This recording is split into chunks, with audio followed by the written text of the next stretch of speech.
The two young vintners in this tale sell £7 million worth of wine a year without ever having to lift anything heavier than a telephone.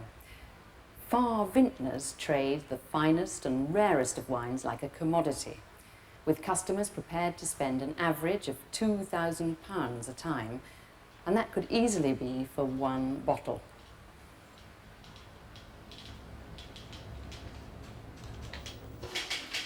Every bottle in Farr's smart new Pimlico premises is empty, another milestone in the enviably complete wine education of ex-van driver Stephen Browett and ex-Harrods trainee Lindsay Hamilton.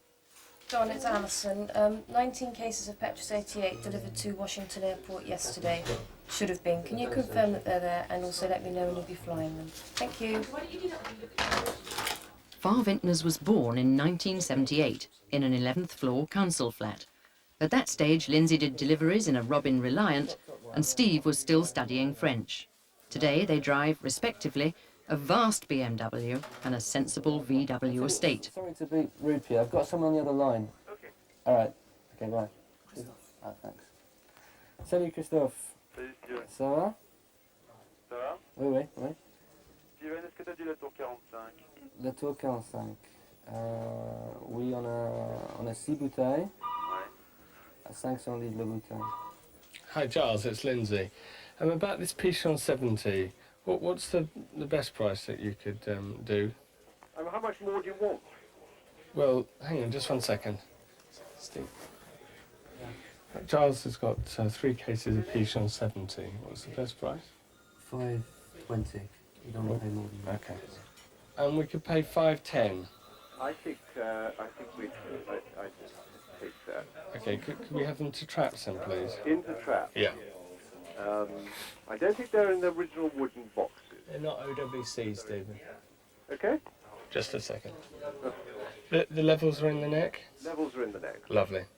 Okay? We'll take them. 510. Thanks a lot. Thanks a lot. Bye. What are your two vintages? 57.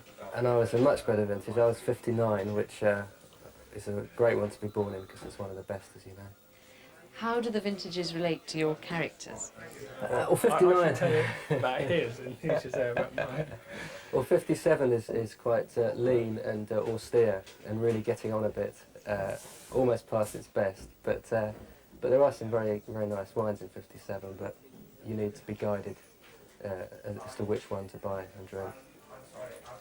Attractive and rather plump, the 59 vintage, but still very good. And extremely generous. How do you think the rest of the wine trade would describe you? Well, they probably think we're upstarts a little bit in that we haven't been doing this for 50 years or something, but they're probably a little bit jealous of our success. Right, he's got a case, and it's all mixed wines, and he wants to have some prices. Okay, what is that? Vinton 70, So, 800 a case.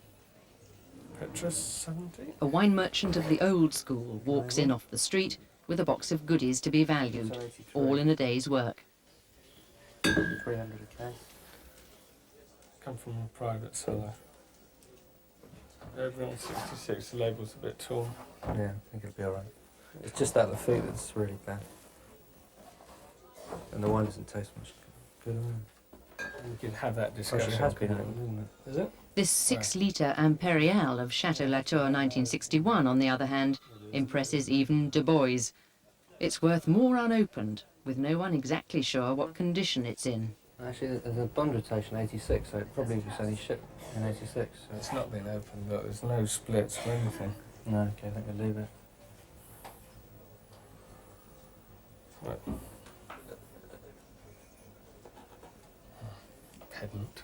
It's so rare that they have no difficulty in selling this jumbo-sized Bordeaux first growth for £4,200. And are prices more or less even across the 5 first growths? No, the one that everybody wants is the Mouton Rothschild because they have an artist label. They started doing artist labels in 45, and the old vintages of that are often or double or even treble the price of the other first growth. Regardless of the quality of the wine in the bottle. Yep, in fact, the worse the quality of the wine, the more expensive it is, because obviously a lesser quality wine would have been drunk earlier. A 1950 could have been drunk in the 50s or the early 60s, and there's less of it around because there was no point in keeping it. And now, because people want the artist label, it's a very expensive wine.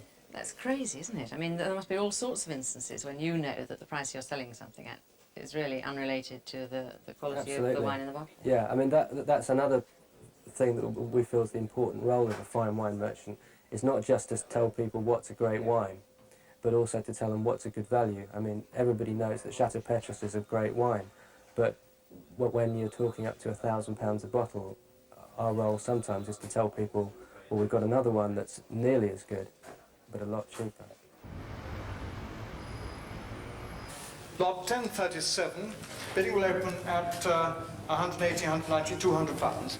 Unique among British wine merchants, Steve attends every single London wine auction, tracking price movements with terrier-like tenacity. His French degree has made him unusually effective in foreign sale rooms too. £300, right at the back of £300, all three. And do you actually put your own money into wine? You have your own cellars? We have our own small cellars, and until recently we didn't have money to put into wine anyway.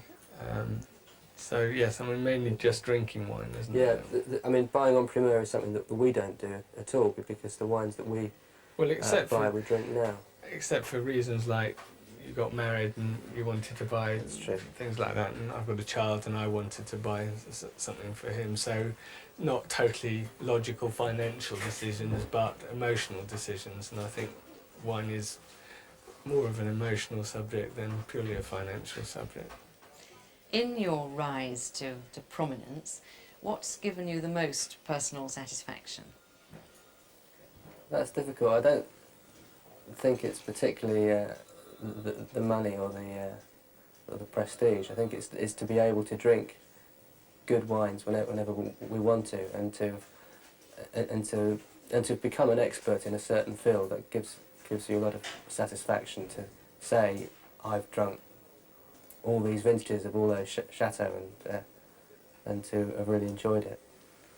Can you remember anyone ever ringing up for advice or information where you thought, God, imagine them asking me?